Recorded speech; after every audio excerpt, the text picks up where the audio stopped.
Hello, folks. I want to update everyone on the ransomware cyber attack that impacted on the Colonial Pipeline over this past week. As of yesterday evening, Colonial has begun restarting the flow of refined products in their pipeline. This morning, Colonial reported that fuel is beginning to flow to a majority of the markets that they service, and they should be reaching full operational capacity as we speak, as I speak to you right now. That is good news. But I want to be clear, we'll not feel the effects at the pump immediately. This is not like flicking on a light switch. This pipeline is 5,500 miles long. It had never been fully shut down its entire history, and so fully, and we have to, now they have to safely and fully return to normal operations, and it's going to take some time. And there may be some hiccups, like I just had, along the way here.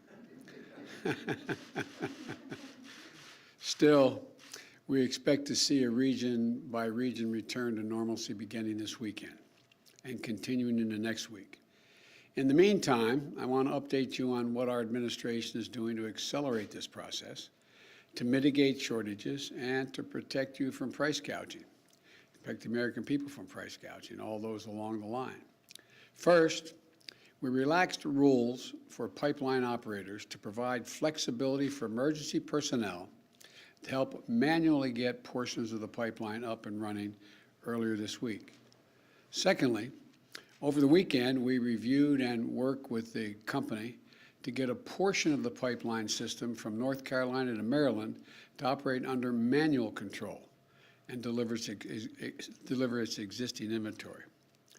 In addition, we put in place emergency orders that lifts the hours restrictions and allowed states to lift weight restrictions for tank truck drivers to be on the road. This allows those drivers to work more and carry more fuel to the affected regions. Third, the Environmental Protection Agency issued a targeted 20-day waiver of standards in several states to give fuel suppliers more flexibility to use available fuels where they're needed, which will boost the fuel supply.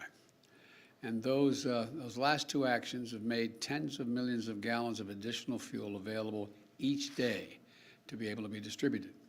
Put another way, the extraordinary measures the administration has taken, we estimate, sent enough gas to stations to fill the tanks of over 5 million vehicles in the last few days.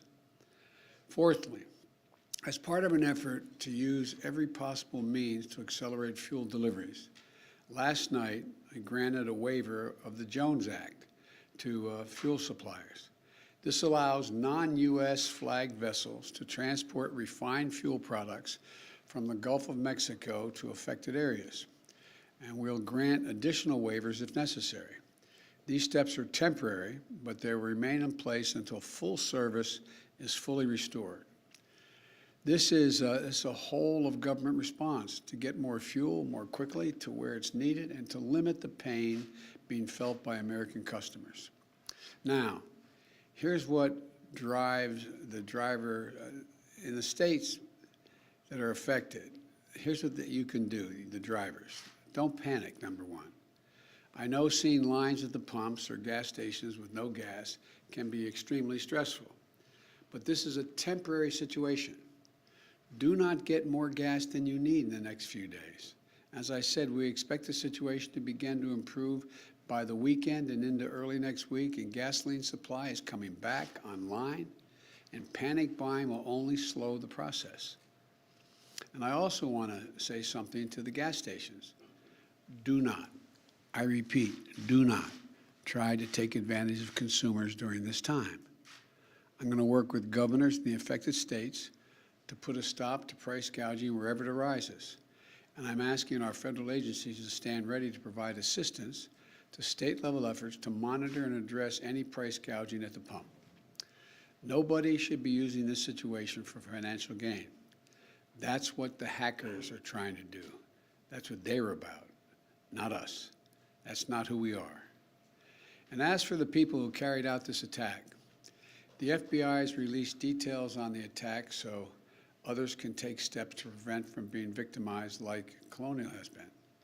We do not believe, I emphasize, we do not believe the Russian government was involved in this attack, but we do have strong reason to believe that the criminals who did the attack are living in Russia. That's where it came from. We're from Russia. We have been in direct communications with Moscow about the imperative for responsible countries to take decisive action against these ransomware networks. And we're also going to pursue a measure to disrupt their ability to operate. And our Justice Department has launched a new task force dedicated to prosecuting ransomware hackers to the full extent of the law. And finally, let me say that this event is providing an urgent reminder of why we need to harden our infrastructure and make it more resilient against all threats, natural and man-made. My administration is continuing to safeguard our critical infrastructure, the majority of which is privately owned and managed, like Colonial Pipeline. Private entities are in charge of their own cybersecurity, and we know what they need. They need greater private sector investment in cybersecurity. And that's why we launched a new public-private initiative in April that is focusing on strengthening cybersecurity in the electric sector for natural gas, for pipelines, as well as water systems and other lifeline sectors. And last night, I signed an executive order to improve the nation's cybersecurity. It calls for federal agencies to work more closely with the private sector to share information, strengthen cybersecurity practices, and deploy technologies that increase reliance against cyber attacks. It outlines innovative ways the government will drive to deliver security and software, using federal buying power to jumpstart the market and improve the products that all Americans use. To assist in this urgent work of protecting our nation against cyber attacks, I'm calling on the United States Senate to move quickly to confirm Chris Inglis as our National Cyber Director and Jen Easterly to be the Director of Cybersecurity and Infrastructure Security Agency at the Department of Homeland Security. In America, we've seen critical infrastructure taken offline by floods, fires, storms, and criminal hackers. In Texas last month, we saw what happens when storms hit power systems that aren't fully modernized or ready for the threats of extreme weather with tragic results. Now we're seeing the effect of criminal hackers with gas lines throughout the Southwest, the Southeast. And we're in a competition with China and the rest of the world to win the 21st century economically. And we're not going to win it in competing with an infrastructure that is out of the 20th century. We need a modern infrastructure. My American Jobs Plan includes transformative investments in modernizing and securing our critical infrastructure. Later this afternoon, I'll be meeting with Republican senators to discuss ways we can move forward on modernizing the infrastructure we have today and building the infrastructure we need for tomorrow. I'm willing to negotiate, as I've indicated yesterday to the House members and to the leadership. But it's clearer than ever that doing nothing is not an option. Again, we expect things to return to normal over the next several days. I will be monitoring Colonial's progress and the federal government's support every step of the way. So stay strong. Help is on the way. We're going to get through this as we always do as Americans, and we're going to do it together. And it's going to be quick. God bless you all, and may God protect our troops. Mr. President, you said that hackers are believed to be living in Russia. At what point does the U.S. start to try to inflict pain on governments who allow this sort of thing to happen in their territory? We are working to try to get to the place where we have sort of an international standard, that governments, knowing that criminal activities are happening from their territory, that we all move on those criminal enterprises. And I expect that's one of the topics I'll be talking about with President Putin. Are you confident that Putin was not involved? Are you confident that Putin was not involved? I am confident that I've read the report of the FBI accurately, and they say they were not. He was not. The government was not. What would you like Mr. to President, Wednesday's executive order mentions the Colonial Pipeline directly, but the press release says it only encourages private sector companies to follow the federal government's lead, which encouragement is good, but in the face of profit, it's kind of sketchy. So what concrete steps is the administration taking to ensure that companies are prepared and held accountable for their cybersecurity issues? You've asked three different questions in that one thing, I think, as I understand it. The bottom line is that I cannot dictate that the private companies do certain things relative to cybersecurity. A lot of you are very seasoned reporters. You've been covering this debate up on the Capitol Hill before I became president, and unrelated to President Trump, just a debate internally among senators as to whether or not the government should be insisting, and it gets into privacy issues and a whole range of things. So that's going to be an ongoing negotiation. But I think it's becoming clear to everyone that we have to do more than being done now, and the federal government can be significant value added in having that happen. Yes. Will you consider doing any kind of retaliatory cyber attacks to shut down these criminals? Are you ruling that out? No.